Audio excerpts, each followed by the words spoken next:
Welcome to the Surviving Pregnancy Loss series. I'm your host, Erica M. McAfee, and I am excited to introduce today's guest. So please share with the viewers a little bit about yourself and what you do. Perfect. So my name's Siedah Fagan. I go by Sai. So Erica, feel free to call me Sai throughout the interview today. So I am a social worker. I actually met Erica in person last November at the Continuum conference. And I'm really, really excited to talk with you all today about my story and a little bit of my experiences with everybody. Yes, awesome. So take us back on your journey to motherhood and share with us your loss story. All right, perfect. So I got pregnant for the first time in 2015. First pregnancy, me and my boyfriend at the time, we're married now, so I had to think back.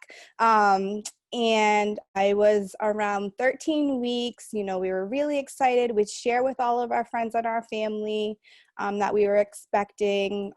We were at a gathering on maybe a Saturday, and that Monday I had my ultrasound, and at the ultrasound there wasn't a heartbeat. So they told us the options to, miscarry at home, or to have the D&E surgery. Just for me and my anxiety, I decided to go with the D&E surgery. So I did that a couple of days later. And that was really devastating and was really hard. After the doctors were kind of you're very young. It's very normal. You guys can try again right after your next cycle. So okay. So a couple months passed. We ended up getting pregnant again. And I was due in August of 2016. So I had a full-term pregnancy. Everything was healthy, normal, perfect. Everything was going really well. I was 40 weeks in a couple of days, which they say, the first time, sometimes you go a little bit longer. So I was 2 or 3 days over my due date. My husband had left for work in the morning. When he kissed me, I kind of turned around to fall back asleep. And in that moment, I felt that my water broke in the bed. So I was okay, go to the bathroom. I come back, and I went to go rid of the fluid I'd got on the bed, and it had a tint to it. So I had a midwife. I called the midwife. They were saying I didn't have any contractions at that point. So they weren't in a rush. They said, relax, have a shower, breakfast, call your husband back from work, and then come in. So we probably got to the hospital around 11. They checked me in. They checked me. I wasn't really dilated at that point. So just like you see in the movies, they had us walking around the hospital, doing those laps. I'm really trying to get my labor started. So we did that, checked back in with them. Nothing really had started at that point. And we're calling everybody, the baby's coming, everyone came to the hospital, but really there wasn't anything for anybody to do because I wasn't far enough for anything to progress. So fast forward to maybe 9 o'clock that night, that's when my contractions really started coming. And for me, I was oh, I want to do this all natural. I'm going to be able to handle it. I didn't want any medication at first. So I was just going through the contractions, going through them on the ball, on the bed, my husband rubbing my back, music, the whole nine. We were just going through the motions. And maybe by 1 or 2, I was just so exhausted that I asked for the epidural just so that I could rest for a little bit. So they gave me the epidural, gave me the catheter. I rested for a little bit. Then they came in to check me and they noticed that my catheter wasn't draining as much as it should have been. So I was sleeping on my side. I flipped over to my back for them to adjust the catheter. And when I did that, the baby had a decel in the heart rate. So all the doctors came in and they were you're fully dilated at this point. Try to push. We don't know how you're going to take it. We don't know how the baby's going to take it. What do you guys want to do? At that point, my husband was just for the safety of you and for the baby. We didn't know the gender. We wanted to be a surprise. So he was let's just do the C-section. He gets ready for the C-section. We go in the room. We ended up having a baby boy. We named him Cajari. My husband went over to the little area with him, got situated and stitched back up. I dozed off. They rolled me into like the recovery. At that point, I'm like calling my mom and calling on my friends, like the baby's here, it's a boy, like everybody's so excited. Then I remember dozing off again. And then I remember my husband coming to me saying, oh, he's doing great. He's having a little bit of difficulty breathing on his own. So they put one of those oxygen masks by him just to help blow some oxygen by his face. So then I remember dozing off, and then the nurse coming up and asking if I wanted to go down to the NICU to see him. And I was like, yeah, okay. So at that point, my husband told me, you know, there was some issues with his temperature. And then the breathing also continued to be an issue. So that's why they brought him down to the NICU. Once I got down there, the doctors like pulled me and my husband aside, and they were on all these tests. He's still having issues with his breathing. We have to do some cooling, we have to do a lumbar test. We have to run all these scans. We have to see what's really going on with him. So long story short, he ended up needing to be, I said this word wrong earlier, and I just want to make sure I'm saying it right, incubated to help with his breathing. So he needed that. He needed cooling. They did brain scans, CT scans, they did everything. And what they found was that they determined like 7 to 10 days before he was born, when he was still in utero, he had a lapse of oxygen at some point, and had severe brain damage. So they said that if he were to have survived, his life would have been similar to that of a child with cerebral palsy. And then after life, he ended up passing away because he could not breathe on his own. And it was just so devastating and earth-shattering to me and my husband. And like in the moment, I was like, well, did I miss something? Did I do something wrong? Like, was I not paying attention? Is there something that I could have done wrong? And then you think, well, did the doctors do everything that they should have been doing? And it was a really, really hard time. So even just like, luckily, our friends and our family were with us 24/7, bringing us food and just really there to support us. And, you know, when it was time to leave the hospital, even that was hard. And luckily, our best friend drove us home, and he was cognizant enough to like take the car seat out. But like going home, we still had to walk by the room that we had set up for him. And it was just a lot. So even after losing him, it was just like, oh, well, we have to plan a funeral, and I don't know how to plan. What do we do about that? How are we going to even do this? So thankfully, my my mother-in-law at our church, she really helped us with that. And it was just really, really, really difficult time for me and my husband. And I think for us, you know, like I said, I'm a social worker, so I'm very talky, feely, mushy, and my husband is not that at all. So for him, his way to cope was, you know, he was very into like fitness, so he would just like go to the gym, and that's how he would kind of get it out.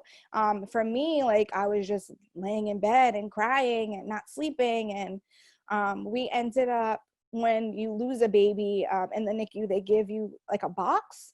So they gave us one of those boxes. It had some resources in there.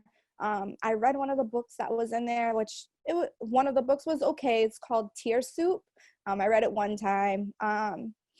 There was also like a list of some resources in there, and there was this support group that was in there. So we called to get connected to that group, and we were actually in there with 2 other couples. One of them, they had a stillbirth, and the other couple, the birthing situation was a little similar to ours, but unlike our situation, their baby was in duress like for a lot of the labor. And it was nice to, you know, share stories and really know that you're not alone, because I feel like for me, having to deal with this, like nobody ever talks about this terrible thing that happens to us, right? And then once you start opening up about it and talking to people about it, they're like, oh, that happened to my auntie, oh, that happened to my cousin. But it's like one of those things that nobody wants to talk about because it is so sad. So we did that group, that couples group, and then I called for further support. My husband and I did a couple of couple sessions. And to this day, I tell everyone, like, I could not have gone through that without the love and support of my husband.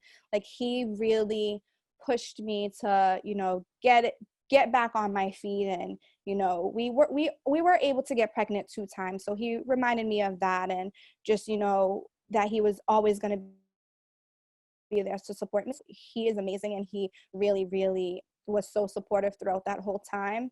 And it's so crazy to think about. When I called to make the referral for further services, one of the questions was, how is this affecting your marriage? And I kind of chuckled at the intake person, and I was like, well, what do you mean? And after like further conversation and like talking with people about it, people were like, well, some people like blame each other, and sometimes something so terrible like this can break up a marriage. And I was like, honestly, the opposite was for us. Like, it made us stronger.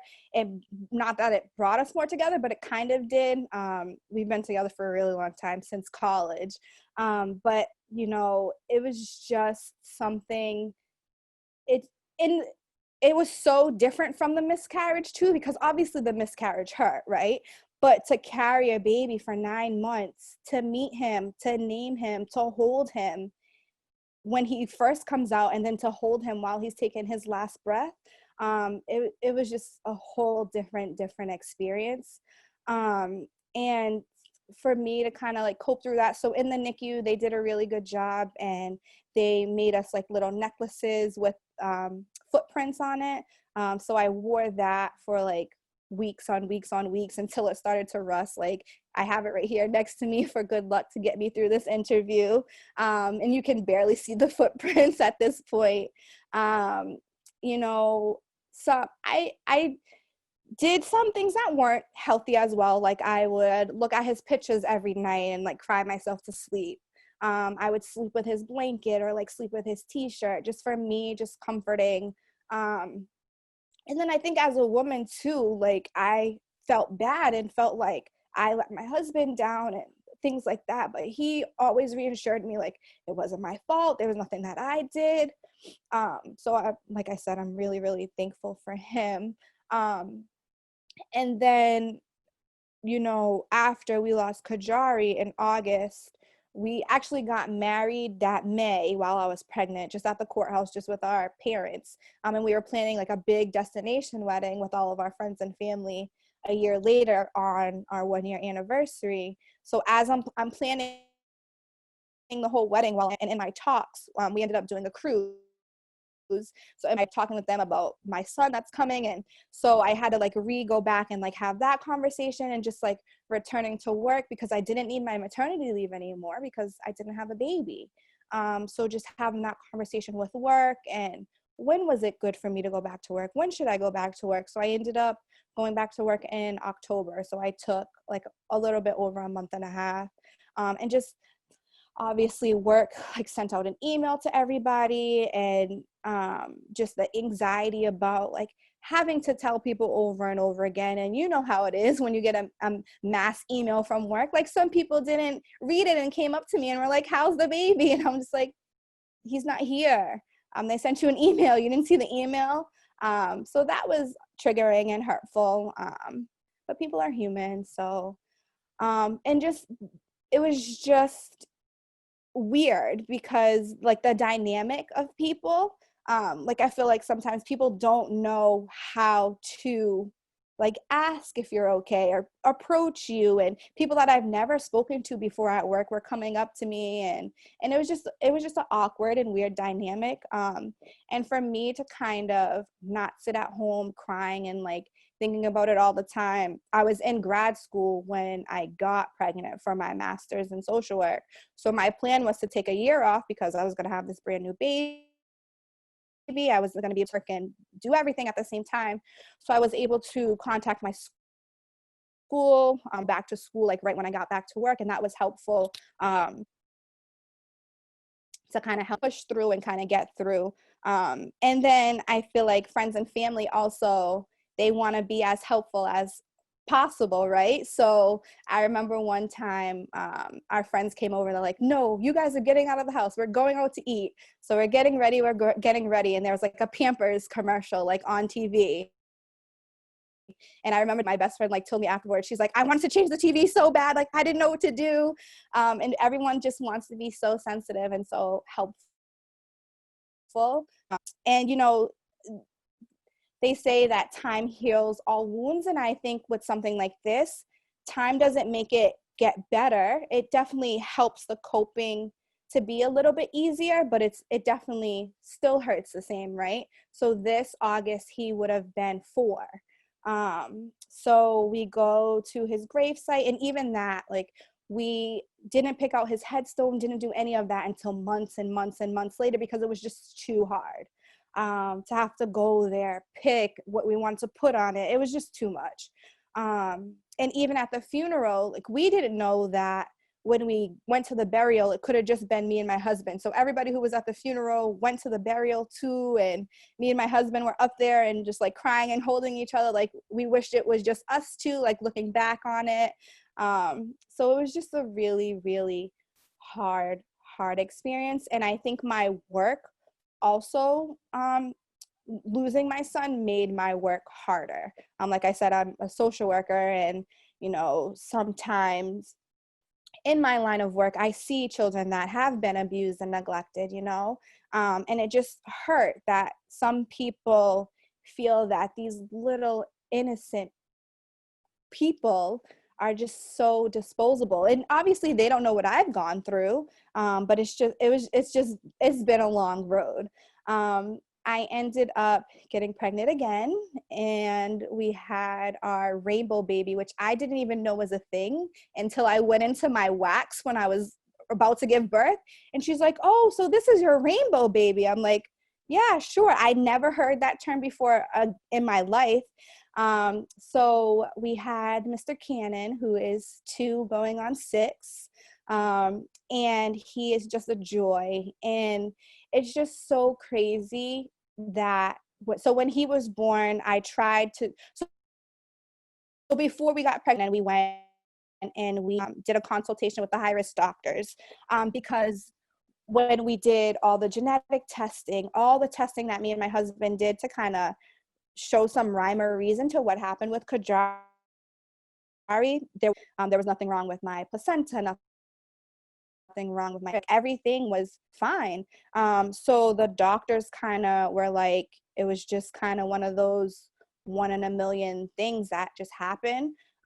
So we went and we met with high risk, and, you know, the doctors and the specialists were like, you're not considered high risk. You had a healthy, we went over all the paperwork, like everything was fine, but if you want to be followed with us, we would love to have you guys. So we ended up being followed by the high risk department. And in the beginning was the same, just towards the end, I did more stress tests and more ultrasounds, because of that time frame that they gave us, like the 2-week mark of when they suspect Cajari didn't have oxygen when he was in utero. So the plan, just for me and for my anxiety, was to be induced at weeks. So that's what we did. Again, I wanted to try to do the vaginal birth after a C-section.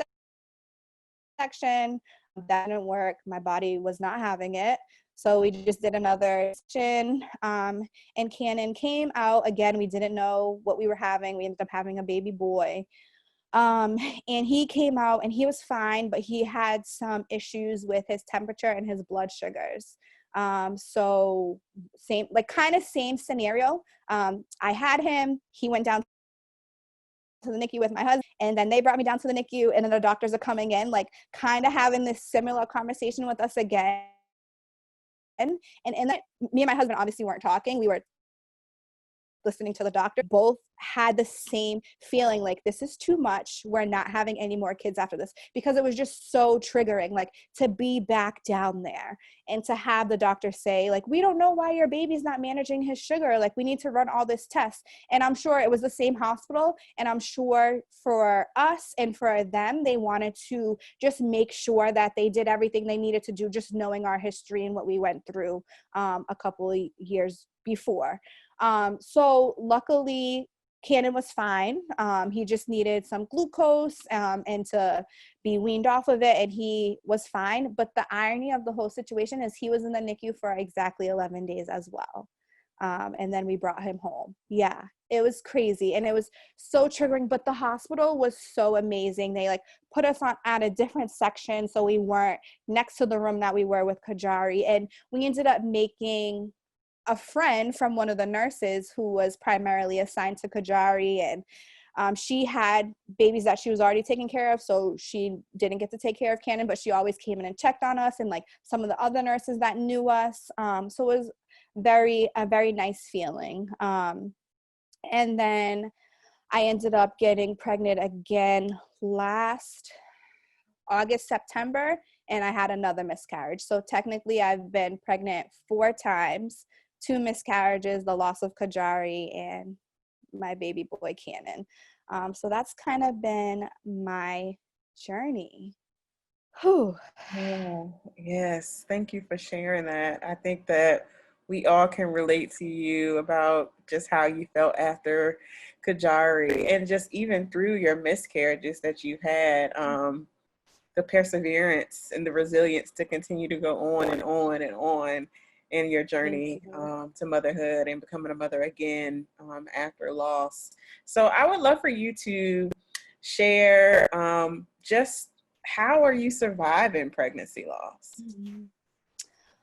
So for me, I think that as a social worker, I think long term, I want to do more work in this realm as a woman of color, and just knowing what happens to women who go into the doctors to have their babies and the disparities. It's just so that I feel like I need to do something. So once I get my appropriate licensure, my goal is to open a private practice and do individual therapy and group therapy for moms who have experienced pregnancy loss. And I want to write a book about my story and kind of what I shared today. But I think for me, just staying connected, involved, and informed about everything that's going on in the world, especially for women of color. So I did attend the Continuum conference, which I was like really hesitant about. I didn't know where I was going to fit in, because I felt like, is this only for doulas? Like, what am I going to do? But I'm so happy that I went, and I'm so happy that I was able to meet you, Erica, and you gave me some connections for the area where I live. And, you know, I'm a part of your group on Facebook. I'm a part of another group on Facebook. And for me, I'm kind of a silent member, and I see what's going on. I don't really post a lot. And I think that's just me knowing that I have that support there if I need it. And just like I said before, just knowing you're not alone. And like, there's so many women who have gone through similar situations, and just to reach out and just to give somebody a hand to hold through this, or just ears to listen to in this crazy crisis that we're living in right now.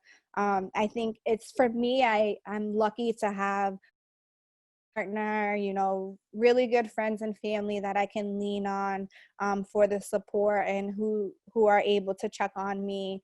And just, you know, I try to take care of myself. I'm not the best at self-care, but trying to do my nails or like do my hair, do things that are meaningful to me, whether it be watching a show or spending time with my husband and my son.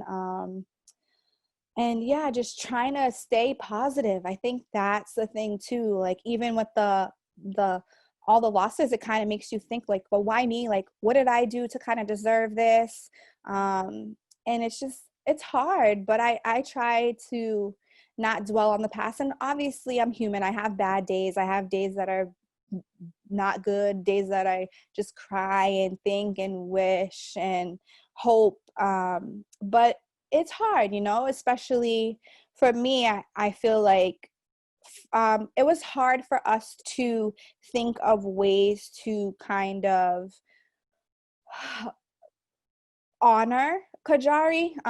So we tried doing the scrapbook that I think one of the therapists told us to do. That did not work. It wasn't a good idea for us. I don't know if we tried to do it too soon. I don't know if it was too much, but that didn't work for us. We did a maternity shoot while I was pregnant, and we're big football fans. And so we got a Patriots jersey with the number 1 because he was our first baby and our last name Fagan. So we had that jersey for Cannon's first birthday. He actually wore the jersey for his birthday party. So that was really nice. And we actually, this year, we hung up the jersey with a picture in Cannon's room, and we're starting to talk with Cannon about his brother. And those conversations go really well, and very, very smart and intelligent. And, and I got connected a doula here in the Boston area, and she was telling me about how she has a rainbow baby and how rainbow babies, there's just something about them that's just so different. And I fully believe that, because sometimes Cannon just starts saying stuff and we're like, Cannon, have you been here before? Like, what are you saying? Like, it's just so mind-blowing. Like, one day my husband and him were playing, and my husband was like, oh, Cannon, who's my best friend? Thinking he's going to say me. And he was like, Cajari is your best friend. And my husband was just so taken aback. Just like, how, Cannon, how? And to say, I know that my brother's Cajari, and one of my best friends, while we were in the NICU, we had 3 books we would read to him. So my first Mother's Day, she got me those 3 books. So Cannon has those books in his room, and he's like, oh, Mama, I want to read Cajari's book. So I think, parenting Cannon has definitely helped with my coping and my healing, and just trying to take care of myself as best as I can. I try to eat good. Some doesn't go too well. But yeah, I just try to take care of myself. I love it. I love it. So where can our viewers connect with you after this episode? So I'm not a huge social media person. I do have a Facebook. So my name on Facebook is Siedah Fagan. That's S-I-E. Fagan is F as in Frank A, G as in George A-N. And that's really the only social media I have. And also, like I said, this August on the 5th was Cajari's 4th birthday. And my husband's way to honor him was he wrote a children's book. All the characters are people of color. The boy in the book is named after Cajari and resembles Cannon. So it's kind of a mixture of both of our boys. The book is called Dream Bay. If folks are interested, you can find it at dreamoncj.com. It's a really, really, really wonderful book. And I think that kind of helped him in his way kind of cope. And I think that especially releasing it on his 4th birthday this year, I think that was really, really special for both of us. Yeah. So I'll make sure I link all of her social and a link to the book on Amazon so you all can go get it, and then definitely share it with your rainbows, as I do have it for mine and I need to sit and read it to him. So thank you, and thank you again, Sai, for sharing your story and your light, and we appreciate it. Awesome. Thank you, Erica, so much for all that you do and for creating this platform to be together and stay connected and share our stories and kind of have a helping hand for each other and really get each other through all of these difficult times. And I think for me, one of the things that I'm trying to get into more is reading kind of like motivational books. So one of the books that I have, there's a quote from it that I read if I'm really, really down and out. Is it okay if I read it? Sure. All right, perfect. So it's the quote that stuck out to me the most in the book. And I'm actually reading, I just started last week, Own Your Glow by Latham. Oh, yay. Yes. Hi, Yes. Shout out to Latham. Where is it? Okay. Know that you are valuable, that you are worthy. Know that you are rare. How could anyone be better than you if you are the only you? So that's kind of my mantra and what I use if I'm ever feeling, down and really need a pick me up. So again, Erica, thank you so much. To all the women out there, just stay strong, stay you, stay positive, try to do something for yourself. And I think, in these tough situations, just think like this will pass for sure. Absolutely. Well, thank you again. Thank you, Bye. Erica. Bye-bye. See you later. All right, bye.